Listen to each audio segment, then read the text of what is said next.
Eleanor was brushing her husband Michael's winter overcoat with a lint roller, getting it ready for him to leave. The December morning promised to be frosty, and Michael had a long drive to work. It was a familiar motion, honed by years of care. Check the pockets, shake out the crumbs, pull out unnecessary receipts and ticket stubs. 20 years of marriage had taught her this ritual. Men were always forgetting things in their pockets. A single second was all that separated Eleanor from the destruction of her marriage and her entire life as she knew it. That was exactly how long it took for her to feel a crumpled photograph in the coat's inner pocket. The world turned upside down. Time stopped. Her breath caught somewhere between her throat and her lungs, and a pulse began to pound in her temples, so loud it drowned out all the other sounds in the apartment.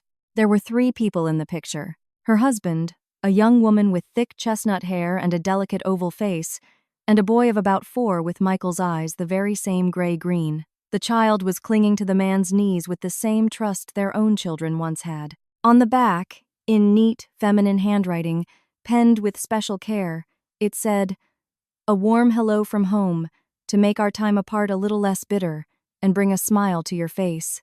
Eleanor stood in the entryway of their Cleveland apartment, holding proof that her life was a lie.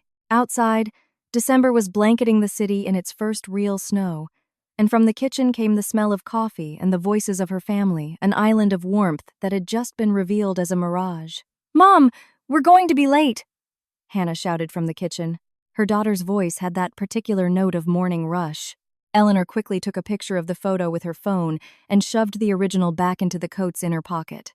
Her heart was hammering in her throat, her thoughts scattering. She had to pull herself together, not let on, get the kids to school, drive to her own, and play the role of an ordinary wife and mother for at least one more morning. The kitchen was buzzing with the usual weekday chaos. Michael was finishing his coffee while scrolling through the news on his tablet. Hannah was stuffing textbooks into her backpack, and Max was listlessly chewing on a bagel, still not fully awake. "Ellie, you look a little pale," her husband noted, looking up from his screen. "Are you feeling sick?" "Just didn't sleep well," she replied, surprised at her own composure. She hadn't been able to sleep all night. Michael kissed her goodbye. The same peck on the cheek as every morning, smelling of coffee and mint toothpaste. His lips touched her skin, and Eleanor barely restrained herself from flinching. "By the way, I have to be in Pittsburgh again the day after tomorrow," he announced, pulling on his jacket. The client decided to change the entire living room concept. "For how long?" Eleanor asked mechanically. 3 days, like usual," he shrugged. "What can you do? The customer is always right.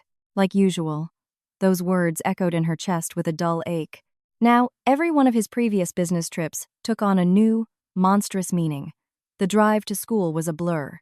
Eleanor robotically responded to the kids' chatter, keeping her eyes on the road, but her mind was consumed by one thing: the photograph, now stored in her phone's memory. She dropped Hannah and Max off at their magnet school, then drove to her own, a regular public school where she had worked for 15 years. The teacher's lounge was warm and smelled of chalk dust, coffee, and old textbooks.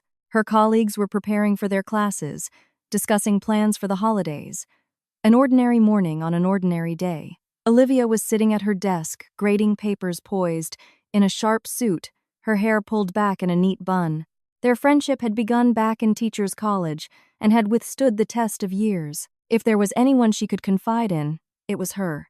"Liv," Eleanor called softly, approaching her friend's desk. "I need to talk to you, urgently." Olivia looked up from the papers and studied her friend intently. "What happened? You look terrible." "Not here." Eleanor glanced at their colleagues. "You have a free period after 3rd, right?" "Yeah, let's go to the resource room. No one will be in there." 3 periods of English literature dragged on torturously. Eleanor talked to the students about The Great Gatsby, explained the characters' motivations, and handed out grades, but it all felt like she was on autopilot. A single question echoed in her mind. How was this possible? How could you live with someone for 20 years and know nothing about them? The resource room was empty. Olivia locked the door and turned to her friend. "Okay, tell me what's going on." Eleanor took out her phone and, with trembling fingers, opened the gallery. She handed the phone to her friend. "There was an inscription on the back," Eleanor said in a choked voice. "A warm hello from home, to make our time apart a little less sad," or something like that. The silence stretched for what felt like an eternity. "The photo is recent," Olivia finally stated. "The boy is about 4, which means," she quickly calculated in her head, "if he's his son, this affair has been going on for at least 5 years." The words fell into the quiet room like a death sentence. 5 years. Half of Max's life. A third of Hannah's. Eleanor felt something inside her finally break, not her heart, not her soul, but the very foundation her life was built on. "What do I do? Live?" she whispered. "How do I live with this?" Olivia remained silent, still examining the photo on the phone. A controlled but terrifying indignation was visible on her stern face. "Do you remember when these business trips to Pittsburgh started?" she asked. Eleanor racked her brain, which immediately supplied the memory. Michael, 5 years ago, excitedly telling her over dinner about a new client from Pittsburgh. "It's a promising project, Ellie. If it all works out, we can finally buy a new car." Back then, she had been happy that her husband had gotten a lucky break, that their family budget would get a boost. How naive she had been. "The bastard," Olivia said quietly. Coming from her always composed friend, the words sounded like a final verdict. "Eleanor, he's been playing you for a fool for at least 5 years. You've been a faithful wife, raised his children, created a home, and what has he been doing?" "So what do I do now?" Eleanor interrupted. "Reproaches and regrets won't help. I need a concrete plan of action." Olivia stood up and paced the room, her hands clasped behind her back, a habit from their college days. "Listen to me carefully," she said, stopping by the window. "You can't let a betrayal like this go unpunished, but confronting him head-on is foolish. He'll spin you 1,000 tales, start swearing his love and repenting, maybe even threaten to leave." She looked at Eleanor. "We need to be smarter." "How?" "Teach him a lesson he'll never forget. Expose him publicly, so everyone knows exactly who he is." A familiar glint of determination lit up Olivia's eyes. "Let him get what he deserves." Eleanor felt something new ignite in her chest. Not pain or resentment, but anger, mixed with a cold, calculated resolve. Yes, Olivia was right. To just swallow this pill and stay silent would be to betray herself and her children. "So what do you suggest?" "I don't know yet. We need more information." Olivia sat down across from her and squeezed her friend's hand firmly. "The most important thing is that he doesn't suspect a thing. Can you keep it together? Play the part of the unsuspecting wife?" Eleanor nodded. 20 years as a teacher had taught her how to control her emotions and not show weakness, even in the most challenging situations. "Then let's get to work," Olivia said decisively. "But remember, not a word to the children, not the slightest hint of suspicion." Not yet. The bell rang, signaling the start of the next period. It was time to return to normal life, teach classes, grade papers, chat with colleagues, and pretend that her world hadn't just crumbled into ruins. The evening dragged on agonizingly. Michael was particularly attentive at dinner, telling them about a difficult client who couldn't decide on a wallpaper color. He asked about Hannah's and Max's schoolwork and even suggested a family movie night over the weekend. A model father, a caring husband. Only now, Eleanor knew it was all a performance, a masterful act by a man who had learned to live in 2 worlds at once.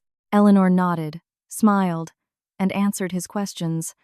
But inside, she was seething with rage and despair. Every word, every gesture now seemed fake and revolting. How easily this role came to him, the loving family man who just worked hard for his loved ones. "I'll be hitting the road tomorrow evening," Michael announced, finishing his tea. "I want to get there before the next day, so I have more time to work with the client." "Drive safe," Eleanor replied automatically. "They're forecasting snow." "Don't worry, Ellie." He covered her hand with his.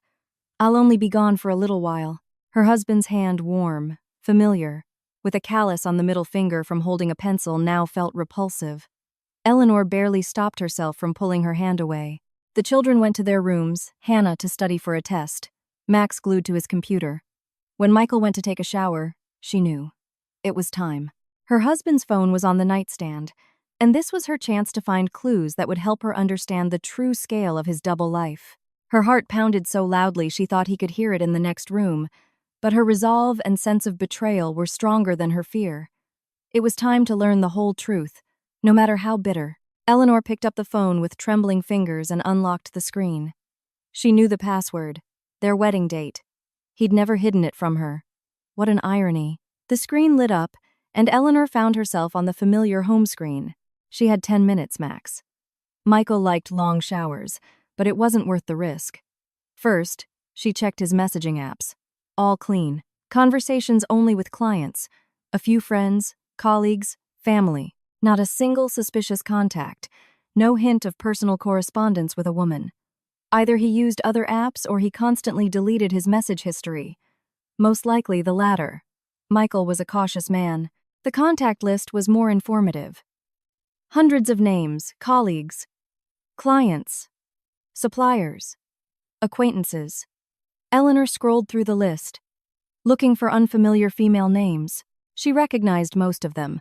Clients Michael had worked with for years, his friends' wives, her own friends, neighbors. But there were a few names she didn't remember. Alina, Victoria, Christina. She jotted the numbers down in a small notebook she always carried in her purse.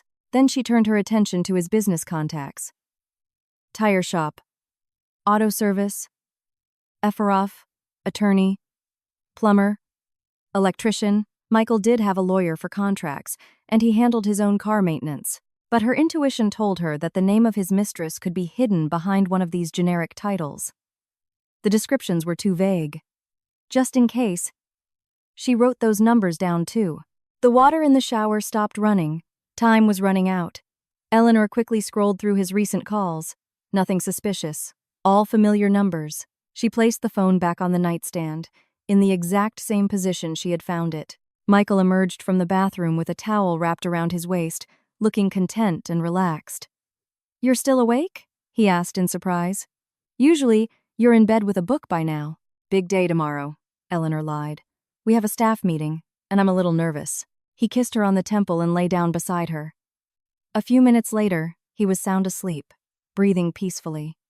His ability to fall asleep quickly was another trait Eleanor had once envied. Now it seemed like a sign of his cold-bloodedness. She lay awake, staring at the ceiling until morning. The next day at school, Eleanor could hardly wait for classes to end.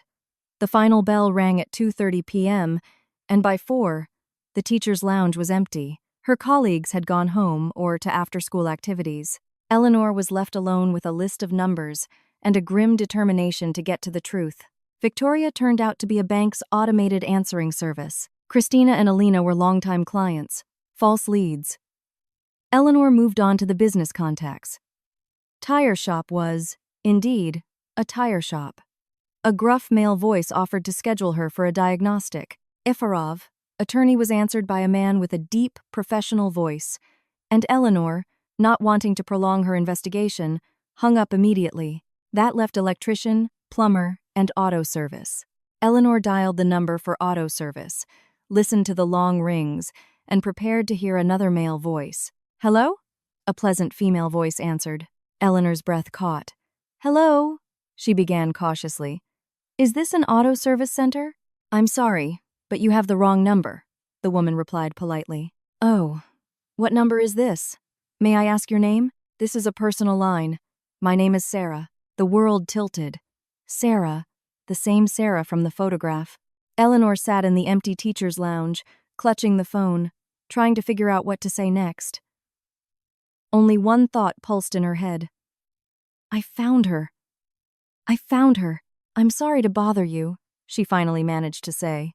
"Do you live in Pittsburgh? Who is this? Where are you calling from?" A note of suspicion entered Sarah's voice. This was the moment of truth. Eleanor knew she was about to cross a line from which there was no return. She could hang up, delete the number, pretend none of this ever happened. But the photograph on her phone burned in her memory like a brand. "My name is Eleanor," she said slowly, "and I need to talk to you. It's about Michael." There was silence on the other end. "Michael?" Sarah repeated, and her voice held something new, anxiety mixed with curiosity. "Which Michael?" "Michael Thompson, the interior designer. The one who takes business trips to Pittsburgh to see you." Silence again. But this time it was the silence of someone who realized their world was about to collapse. "Who are you?" Sarah whispered. "Music. What do you want?" "My name is Eleanor," she repeated slowly, gathering her courage. I am the wife of Michael Thompson, the same Michael you believe is your husband. The silence on the other end felt deafening. Then, Sarah let out a short, sharp laugh. Oh, of course. Her voice dripped with sarcasm. I see what kind of person you are. Some jealous woman decided to have some fun at someone else's expense. I'm sorry, Eleanor stammered. What's not to understand? Sarah continued with a contemptuous sneer. You're just some pathetic loser whose life with men hasn't worked out, so you decided to ruin a happy woman's day. You think if you feed me some lies about Michael, I'll leave him, and he'll suddenly become interested in you? Eleanor was speechless. She had not expected this reaction. Or maybe you're one of those people who can't stand to see others happy. Sarah pressed on venomously. You see a beautiful couple, a strong family, and you start scheming. Sarah, I understand this is a shock, but… Eleanor tried to explain. There's no shock. The woman on the other end cut her off. Just a nasty, bitter woman with nothing better to do. I've seen your type before. You're jealous of younger women in happy relationships. You're probably all alone, so you try to destroy other people's happiness. Every word was a slap in the face. Eleanor realized that Sarah was defending herself in the only way she knew how, by attacking. Sarah, Michael, and I have been legally married for 20 years. Oh, give me a break, she retorted mockingly. 20 years? Michael told me all about women like you. You cling to successful men, and then when they dump you, you start seeking revenge, calling yourself his wife. At least you didn't call yourself his long-term mistress. Sarah, please listen to me. No, you listen to me. Her voice grew angrier. Michael warned me that some psychos might call. He said he had one particularly clingy client who imagined herself to be God knows what. I guess that's you. Eleanor felt a chill run down her spine. So Michael had even concocted a cover story for calls like this. Sarah, I understand why you're reacting this way. But you don't understand anything, she seethed. You think I'm going to believe you if you make up some story about a fake marriage? I have eyes. I have a brain. Michael is a single man. We live together openly. We have a child together. Tell me honestly, are you married to him? That's none of your business, Sarah snapped. People have their reasons for not rushing into formalities. The important thing is that we love each other, that we have a family. Sarah, then why is your son registered with only your last name? I know for a fact that your child is not listed on any of Michael's official documents. A pause. A very brief one, but it betrayed her confusion. That's our private business, Sarah replied coldly. And not your concern. He told you it was so you could claim benefits as a single mother, didn't he? How did you… Sarah stopped herself, then exploded again. What? Have you been following us? Are you a private investigator or something? Or did you just spy on us yourself like a common creep? Sarah, I know this because I am his real wife. His legal wife for 20 years. Stop talking nonsense, Sarah shouted. You're delusional. You've invented these fantasies and now you're living in them. Michael told me everything about you. How you hit on him. How he had to get rid of you. Eleanor realized that words were useless. She needed irrefutable proof. Sarah, I'm going to send you a photo of a document. Just please, look at it. What document? You can send me 100 photos. I'll never believe they're real. Our marriage certificate. See for yourself. Frantically rummaging in her purse, Eleanor found the document, photographed it, and sent the picture. And what am I supposed to see here? Sarah asked snidely. Photoshop can do anything these days. You think I don't know that? But her voice was no longer so confident. A long pause followed. Eleanor could hear Sarah's rapid, nervous breathing on the other end. Eleanor M. Thompson, she finally whispered. Married to Michael V. Thompson, since 2004. Yes, but this is a fake. It can't be real. Sarah's voice grew quieter, more uncertain. Michael would have told me. He couldn't have. We have a son. Sarah, tell me, does he live with you full-time? Silence. Sarah? No, she answered, barely audible. He works a lot. Projects in different cities. He says his main office is in Cleveland, but he tells me he's working in Pittsburgh with demanding clients. Oh, God, Sarah moaned. So when he's with me, he says he's on a business trip, and when he's with you, he tells me the same thing about business trips. Sarah started to cry. 5 years. For 5 years, I've been waiting for us to get married, for him to move in with us for good. Sarah, I'm so sorry. Believe me, I know how you feel. How could you possibly know? She flared up again. But now it was the anger of despair, not of defensiveness. You have a piece of paper, a marriage certificate. What do I have? A child without a father in his life and years of lies. I have years of lies too, just from the other side. Sarah was sobbing into the phone, and Eleanor felt her pain as if it were her own. What do we do now? Sarah asked in a trembling voice. And what am I going to tell Danny? I don't know, Eleanor answered honestly. But I think we should team up.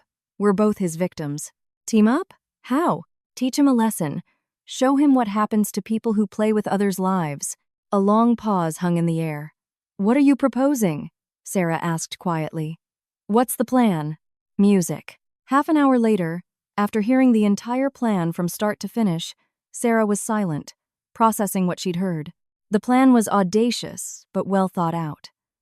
Give me a day to think about it, Sarah finally requested. This is all. Very drastic. Of course, Eleanor agreed. But remember the most important thing. He'll be coming to see you soon. You have to act completely normal with him, not a hint of suspicion. If he suspects anything, we lose our advantage. And how are you going to play the part of a loving wife? I'll have to. 20 years of teaching have taught me a thing or two. They agreed to talk again the next day when they both had time to speak freely. The following afternoon, Eleanor could hardly wait for classes to end. She rushed home and, before the kids returned from school, quickly dialed Sarah's number. I thought about it all night, Sarah said without any preamble. And I want to know everything, down to the smallest detail. Then let's compare notes. Do you have time? Danny's at his grandma's until 9. We have plenty of time. Like detectives on a case, they laid out everything they knew about Michael. Every detail, every date, every excuse for his absences. Look, Sarah said, her voice tinged with the bitterness of recognition. Last year for my birthday, he gave me a pair of gold earrings. Said he made a special trip to New York City to pick them out. Interesting, Eleanor responded. He gave me the exact same earrings for my birthday, also supposedly from a boutique in New York. Identical? I suspect so. Saves time and imagination. Sarah let out a hollow laugh. And I was so touched. I thought he went to all that trouble just for me. They compared gifts, trips, and excuses for his absences. The picture that emerged was depressingly clear. Michael was juggling 2 families with mathematical precision. You know what amazes me the most? Eleanor said. How did he manage to hide it all? Financially, I mean. Supporting 2 families, renting an apartment for you, buying gifts for the kids. You never checked his finances?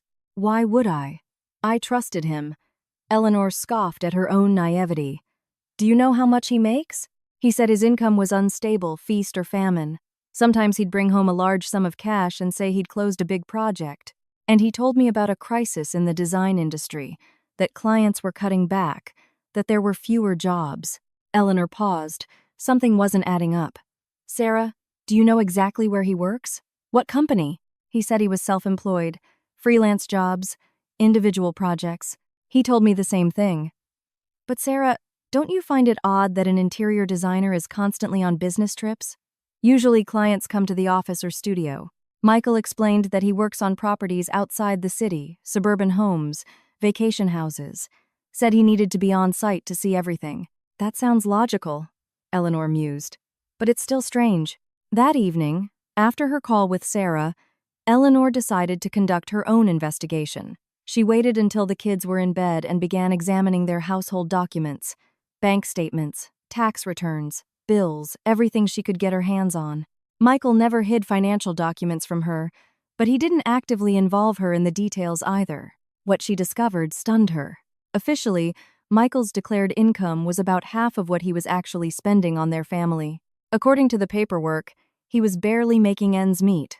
But in reality, he was buying expensive gifts, paying for vacations, and supporting a second family. Eleanor took out a calculator and started crunching numbers. The rent for Sarah's apartment, expenses for Danny, gifts, trips, it all required extra money. Serious money. That meant Michael had undeclared income. The next day, she called Sarah with new questions. Did Michael ever tell you he worked remotely? What do you mean? From home, over the internet, without an office. Of course, Sarah realized. He said modern designers can work from anywhere. All you need is a computer with the right software. And he always has his laptop with him? Always. And his tablet for sketches. He said he could even work from a coffee shop if he needed to. The puzzle was coming together. Michael worked remotely, which made it easy for him to be in Cleveland one week and Pittsburgh the next. He had no office. He worked from home or a cafe in whichever city he happened to be in. Sarah, does he work when he's with you? Of course. Sometimes he's on the computer late into the night, working on blueprints, emailing with clients, and he always told me that home was where he relaxed from work, Eleanor said slowly. That work should stay at work. So, he rests at your place and works at mine. Or vice versa, depending on where he needs to appear busy. They fell silent, comprehending the scale of his deceit. You know what else is strange? Eleanor continued. Officially, he earns peanuts, but we live pretty well. What do you mean? Hidden income, working without contracts, getting paid in cash under the table. Is that possible? Absolutely. Private clients often prefer to pay in cash, fewer taxes. It's a win-win for both the client and the contractor. So he has enough money for 2 families. Apparently, yes. And we never suspected the true extent of his income. Sarah sighed heavily. For 5 years, I thought we were struggling. I denied myself so many things, scrimped and saved for Danny, and all the while he just didn't want to spend more on us than he had to. And I thought we were living at the edge of our means, Eleanor echoed. That Michael was working himself to the bone to provide for us. How naive we were. Trusting isn't the same as being naive. They were quiet again. Then Sarah asked, So what now? When are you planning to go through with your plan? Eleanor took a deep breath. Closer to New Year's. A bit later, when I have everything ready, I'll decide on a date and let you know. It's going to be brutal. For everyone. And what he's been doing to us for 5 years isn't brutal? What about the kids? The children deserve to know the truth. They'll find out sooner or later anyway. But so publicly. Sarah, Eleanor said gently. He made his choice when he decided to lead a double life. Now, let him face the consequences. A long pause followed. What do you need from me? To trust me. That's it. I'll handle the rest. We have a detailed plan. We've basically discussed everything. What if something goes wrong? Nothing will go wrong. The main thing is that he doesn't suspect a thing until the very end. And after that, let him explain himself to his children. Sarah was breathing heavily into the phone. Eleanor understood the woman needed time to make her decision. Think about it until tomorrow evening, she suggested. If you agree, I'll arrange everything. And if I don't agree, then nothing will change. He'll continue to live his double life, and will continue to share his shameless lies. Sarah was silent again. Okay, she said finally. I'm in. Eleanor let out a breath of relief. Excellent. Just please, act completely normal. I'll get everything ready. On December 29th, a special pre-holiday atmosphere settled over Cleveland, as if the entire city was holding its breath in anticipation of a miracle. Snow swirled gently outside, shop windows glittered with lights, and people rushed home with last-minute gifts. The Happy Moments photography studio was located downtown, in an old mansion converted into a creative space. Eleanor had chosen this place, specifically a professional studio, with a good reputation. Thank you for this wonderful idea, Ellie, Michael said, helping her out of the car. I don't know why we never thought to get proper family photos before. It's always just snapshots on our phones.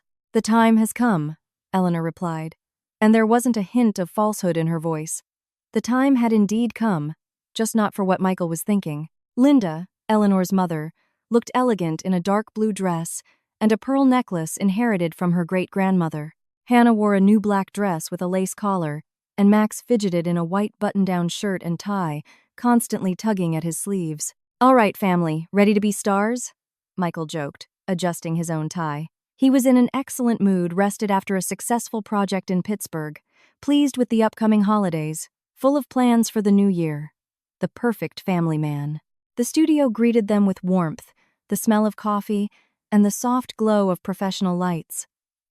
A Christmas tree in the corner was decorated with gold and silver ornaments. Garlands twinkled on the walls, creating a magical atmosphere. Kate, a woman in her 30s with a short haircut and observant eyes, met them at the entrance. "Welcome. Ready for some magic?" While the family took off their coats, Eleanor asked for a private moment with the photographer. "Kate," she said quietly, pulling the woman aside. "I need to give you a heads up. A non-standard situation might occur today." "In what sense?" "Some additional people might show up, and there could be emotional reactions. I'm asking you, no matter what happens, to keep shooting." Kate raised her eyebrows in surprise. "Is this some kind of hidden camera show?" "No, I'm just asking you. It's very important to capture everything that happens in this studio." "All right," the photographer agreed cautiously. "But if things get really awkward, don't worry. Just keep shooting." The session began with classic poses. Kate was a professional. She knew how to relax people, make them forget about the camera, and capture genuine emotions. First, she photographed the parents together. Michael wrapped his arm around Eleanor's shoulders. They looked at each other and laughed at one of his jokes. 20 years of marriage and still a beautiful couple. Then the children. Hannah, serious and mature. Max, sometimes smiling, sometimes scowling, like a typical teenager.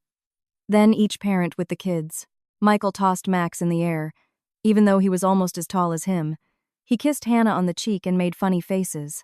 "And now for the group photo. Everyone stand together by the tree," Kate announced. "This will be the main shot." The family gathered by the Christmas tree. Michael stood in the center, with Eleanor and her mother beside him, and the children slightly in front. Linda adjusted her grandson's tie. Hannah smiled for the camera. Max put on his most serious expression. "Perfect. Now just move a little closer." Kate was adjusting the shot when the studio door opened quietly. In the doorway stood a young woman in an elegant red dress, holding a 4-year-old boy in her arms. The boy was dressed in a festive outfit, a white shirt, a dark vest, and neatly combed hair. "Sorry we're late," Sarah said cheerfully, approaching the group by the tree. "We're here for our family photo session, too." "Daddy!" Danny squealed with joy, reaching his arms out to Michael. A profound silence fell over the room, broken only by the click of the camera's shutter. Michael stood frozen, and Eleanor watched as his expression shifted from surprise to understanding, and from understanding to pure horror. Danny wriggled out of his mother's arms and ran to Michael, hugging his legs. "Daddy, who are they?" he asked, looking curiously at Eleanor and the children. Who is this?" Max muttered, staring at the strangers. Hannah stood silently, but Eleanor could see the dawning comprehension in her eyes. Linda was the first to react. "Children, let's go," she said firmly, taking Hannah and Max by the hands. "The adults need to talk." "Grandma, what's going on?" Max began. "I'll explain later. Let's go." The wise woman led the bewildered teenagers out of the studio, leaving 4 adults, a 4-year-old boy, and a photographer who continued to snap pictures, just as she'd been asked. "Michael, darling," Sarah said with an innocent smile, "aren't you going to introduce us to your family?" Michael opened and closed his mouth like a fish out of water. His face was whiter than the snow outside. This is some kind of misunderstanding," he finally choked out. "Sarah, what are you doing here? How did you find out?" "Didn't we agree on a family photo shoot?" Eleanor interjected. "I suggested we get the whole family together for pictures. You even said it would be great to send them to our relatives." "You were right. It's an excellent idea." Michael's gaze darted between the 2 women, and Eleanor saw the realization dawn in his eyes. He had been caught neatly, elegantly, and irrevocably. "Ellie, I can explain everything. This isn't what you think." "What part isn't what I think?" Eleanor's voice was surprisingly calm. "The part where you have a second family? Or the part where you hid it for 5 years?" "Mommy, why is Daddy so sad?" Danny asked, tugging on Sarah's sleeve. "And who are these people?" "They're your big brother and big sister, sweetie," Sarah answered gently. "And that's their mom, Aunt Eleanor." "I have a brother!" The little boy's face lit up. "Where are they? Why did they leave?" "You'll meet them soon," Eleanor promised, crouching down next to the boy. "Are you Danny?" Are you really my aunt?" "I really am." Michael watched the scene with the expression of a man trapped in a nightmare. Eleanor, please, not in front of the child. Let's talk alone. In front of the child? Eleanor stood up. Did you think about the children when you were building a second family for 5 years? I wasn't building. It's not like that. It's complicated. Not like that? Sarah stepped in. So, me and your 4-year-old son are just not like that. Sarah, you don't understand. What don't I understand? Her voice turned icy. That you're married? Or that you were feeding me fairy tales about our future wedding? Kate kept shooting, moving from face to face, capturing every emotion, every gesture.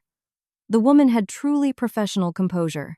I have to go, Michael stammered, backing toward the exit. Of course, Eleanor agreed. Run, just like you always do when things get tough. But I'll be back. We'll talk. We'll sort this out. Don't rush, Sarah advised. We'll be just fine here without you. And the photos? Eleanor added. I'll be sure to send them to all our mutual friends. Let everyone know what a wonderful family man you are. Michael gave one last helpless look at the women, at his son, at the photographer with her camera, and fled the studio, pulling on his coat as he went. Silence descended on the studio, broken only by the soft click of the camera and Danny's question. Mommy, where did Daddy go? Sarah hugged her son and looked at Eleanor. You know what? I think we just started a new life. I think so too, Eleanor agreed. Kate approached them, camera in hand. Do you want to see what we've got? Honestly, I've never had a photo shoot quite like this. On the camera's screen were dozens of frames, a portrait of family happiness transforming into an absurdist drama, and at the center of it all was a little boy who just wanted a picture with his dad. You know, Eleanor said, looking at the photos, these might be the best family pictures of my life. Because for the first time, they capture the truth. Sarah nodded, stroking Danny's hair. And now we need to talk to the kids. Explain to them that they have a new family. Eleanor nodded. A big, honest family. Outside, the snow continued to fall. New Year's was just around the corner, and life would never be the same again. But that wasn't frightening. It was hopeful. The time for lies was over. The time for truth had begun. At home, there was that specific silence that follows an earthquake. Linda made strong tea. Hannah and Max sat on the couch, still in their festive clothes, waiting for an explanation. Eleanor knew this conversation couldn't be postponed. The children had a right to know the truth. Come sit closer, she asked, settling into an armchair across from them. I need to tell you something about your father, about our family. Eleanor took a deep breath. How do you explain to your children that their father had been living a double life for 5 years? Your dad has another family, she said simply. A woman named Sarah and a 4-year-old boy named Danny. Dad. Dad has been with them for 5 years. Max jumped up from the couch. What? That's impossible. Dad lives with us. Max, please sit down, Linda said gently. Let your mother finish. Dad doesn't live with them all the time, Eleanor continued. He divides his time between 2 families. When he tells us he's going on a business trip to Pittsburgh, he's going to them. And he tells them he's on a business trip to see us in Cleveland. But that's insane. Hannah's eyes widened in horror. He's been lying to all of us for 5 years? Yes, sweetie, to all of us. And that little boy, Danny, is he really our brother? Max asked quietly, sitting back down. Your half-brother, on your father's side? Yes.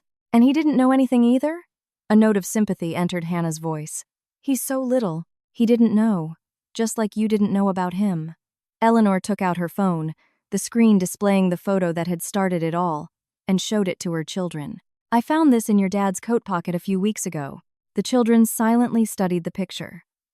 Suddenly, Max slammed his fist on the arm of the couch. So, all those business trips, all those gifts he brought us, it was all a lie? Not all of it, Eleanor countered. The gifts were real, and his love for you is real too. Your dad wasn't a good husband, Max, but he is a loving father to you. He just turned out to be weak, got tangled up, and couldn't find an honest way out. Mom, why didn't you say anything? Hannah asked. Why didn't you tell us as soon as you found out? Because first, I wanted to find out everything, and because I wanted your dad to confess it all himself. What about Sarah? What is she like? Max asked unexpectedly. She's as much a victim of his deceit as we are. Sarah thought your dad was single, that they were going to get married soon. She's not to blame for any of this. So what happens now? Hannah took her mother's hand. Are you and Dad getting a divorce? Eleanor paused. I don't know, honey. I don't know yet. But one thing I know for sure. There will be no more lies. Only the truth. And Danny? Max asked quietly. Are we going to get to know him? Would you like to? The boy shrugged. I don't know. He's my brother, I guess. We will definitely see him, Eleanor said, stroking her son's shoulder. Linda, who had been silent until then, finally spoke. Children, I know this is hard to understand and accept, but remember, adults sometimes make mistakes. Big mistakes. It doesn't mean your father doesn't love you. It means he couldn't handle the situation honestly. Grandma, did you know? Hannah asked. No, dear. I found out today, just like you. The next few days were difficult. Hannah accepted the situation relatively quickly. She was a wise girl for her age and understood the complexities of adult relationships. She even asked about Sarah and Danny, curious about how they were doing. Max was a different story. For the first 3 days, he refused to talk about his father at all. He gave one-word answers to questions, withdrew into himself, and spent most of his time in his room. Mom, is he even going to call? He asked on the 4th day. I don't know, son. He probably will. If he calls, I don't want to talk to him. Not yet. Okay. When you're ready, you can talk to him then. A week later, Max unexpectedly asked, Where do they live? Sarah and Danny. In Pittsburgh. I told you. Your dad was renting an apartment for them. So why didn't they all live together? Why didn't Dad just pick one? It was a difficult question. Eleanor thought for a long time before answering. You know, Max, sometimes people want to have everything at once without thinking about the consequences. Your dad wanted to have 2 families. He thought he could make everyone happy. But it doesn't work that way. Sooner or later, the truth always comes out. Where is he now? I don't know. Probably in Pittsburgh, or renting a place somewhere. I feel sorry for him, the boy said unexpectedly. I'm mad at him, but I feel sorry for him at the same time. Those are normal feelings, son. You can love someone and still condemn their actions. A month passed. They celebrated New Year's as a group of 4. Eleanor, the kids, and Linda. It was quiet, without much festivity, but at least it was honest. Then the texts from Michael started. To Eleanor, he wrote, Eleanor, forgive me. I know what I've done. Let's meet and talk. We can fix this. The kids need their father, and I need my family. It was a mistake, one we can correct. I only need you. I don't need any other family. To Sarah, he wrote something entirely different. Sarah, my love, don't listen to that woman. We've been in the process of divorcing for a long time. What we have is real love. We have a son. Let's go away somewhere. Start a new life. You know I'll always choose you. The women called each other and read the messages aloud. Well, what can you say? Sarah chuckled humorlessly. He's incorrigible. What a piece of work. Eleanor was at a loss for words. A hopeless liar, Sarah finished for her. And you know what? It doesn't hurt anymore. I see him for who he truly is. So what do we do? Nothing. Let him text. And he can see the kids, but under our supervision.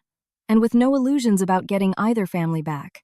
In February, Sarah moved to Cleveland, renting a small apartment not far from Eleanor's. At first, Eleanor and Sarah's interactions were cautious.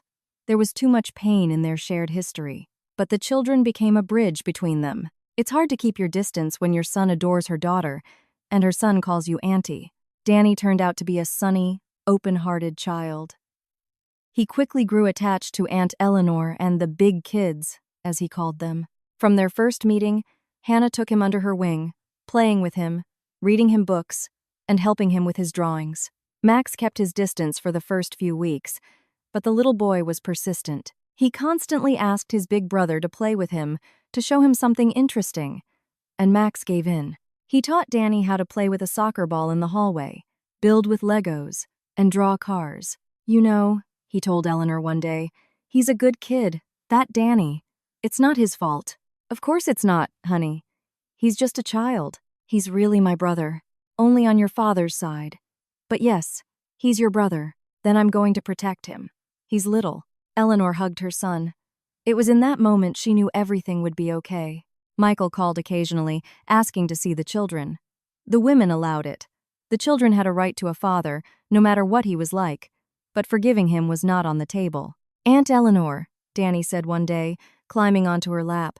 Can I come over more often? I like playing with Hannah and Max. And you're nice. Of course, sweetie. Come over whenever you want.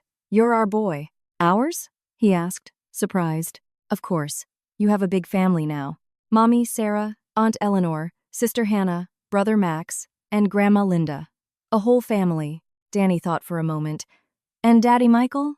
And Daddy Michael, too. He just lives somewhere else. Okay, the boy nodded seriously. Can I come visit every day? You can, little one.